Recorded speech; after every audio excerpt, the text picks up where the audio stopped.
I should have brought you pictures of Grandma Mary. She looks so much better, but I didn't even go in the house.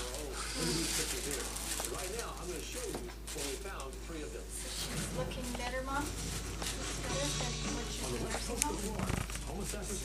Jack's taking care of her? She's very, her dementia, she's pretty bad off because I told her, well, we're going to Denver for Liam's birthday.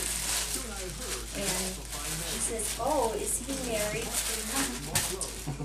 They're not me.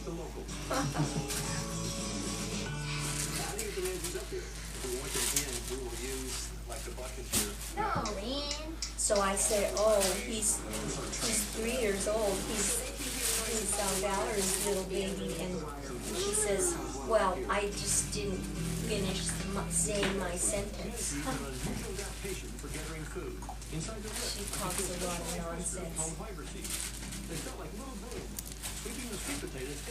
Oh, pretty baby.